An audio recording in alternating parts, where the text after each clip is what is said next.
Jangan lupa like, subscribe, dan komen ya. Pencet tanda lonceng untuk mendapatkan notifikasi video terbaru dari saya. Halo sahabat sehat, bertemu lagi di YouTube channel Dr. Raisa Juanda. Kali ini kita akan membahas sesuatu yang banyak banget nih yang kalian pasti ngalamin. Apa itu? Yaitu tentang kolesterol. Nah, ayo siapa di sini yang kolesterolnya tinggi? Jadi kolesterol ini ternyata dari anak-anak sudah bisa tinggi loh kadarnya. Harus hati-hati karena ternyata kolesterol ini merupakan faktor resiko dari penyakit jantung.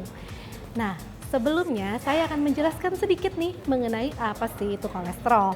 Kolesterol merupakan penumpukan lemak pada pembuluh darah yang kalau didiamkan nanti bisa menjadi sumbatan pada pembuluh darah.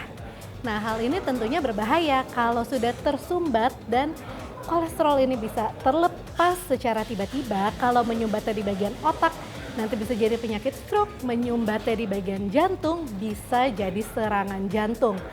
Ini sepertinya menakutkan banget ya. Nah, sekarang saya akan membahas menurut guideline terbaru dari terapi kolesterol ini. Sebenarnya apa sih yang diperlukan? Nah, tentunya nih buat kalian yang kolesterol, pastinya pada takut kan makan telur, minum susu, makan seafood.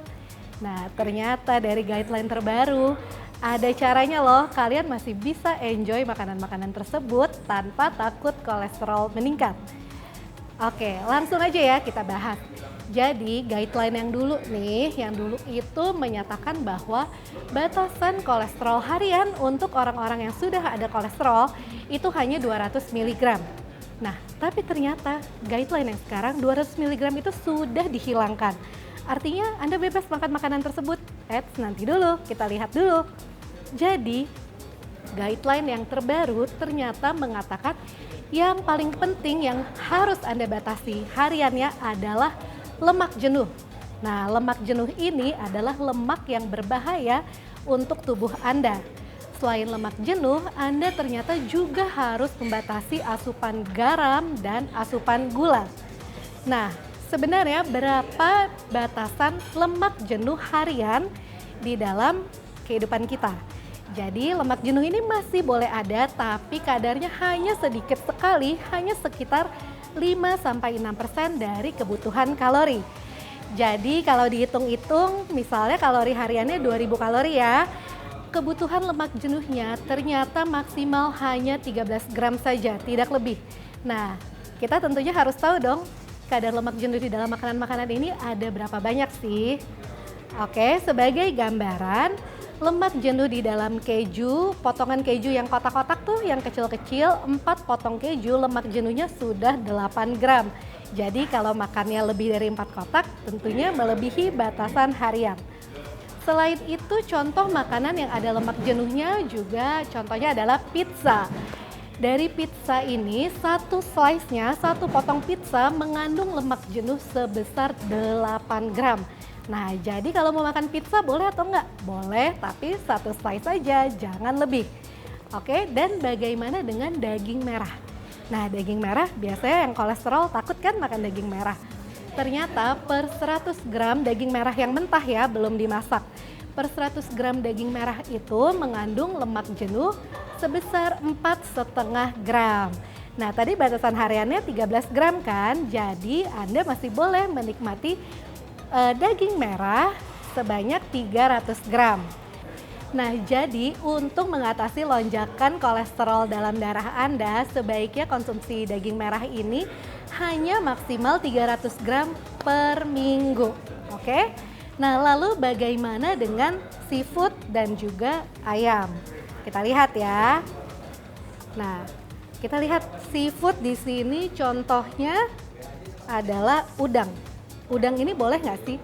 Ternyata kolesterol di dalam udang ini tidak terlalu tinggi. Tapi bagaimana cara kita memasak dan mengolahnya?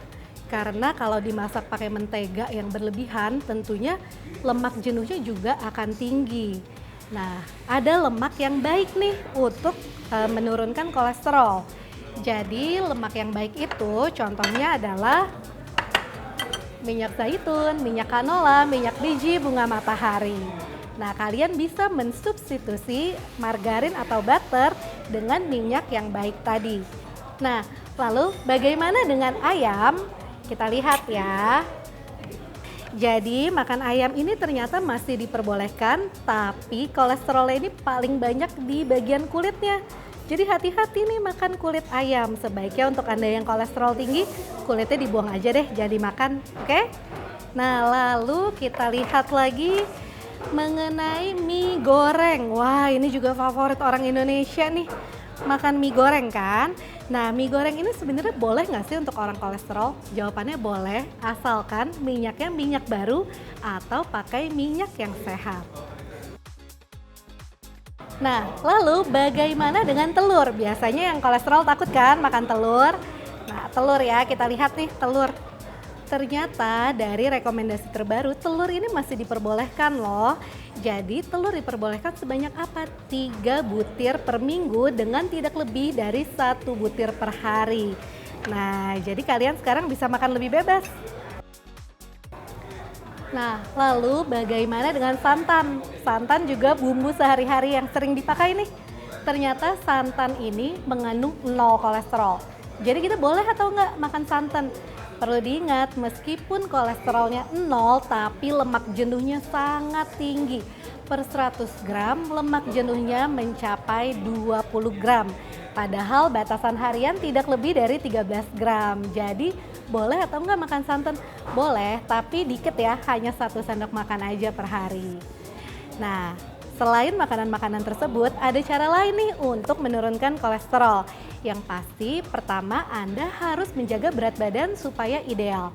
Karena sudah terbukti bahwa berat badan yang berlebihan ternyata bisa meningkatkan resiko kolesterol. Dan selain itu, jangan lupa untuk makan tinggi serat dan juga perbanyak air putih dan tetap berolahraga minimal 150 menit per minggu.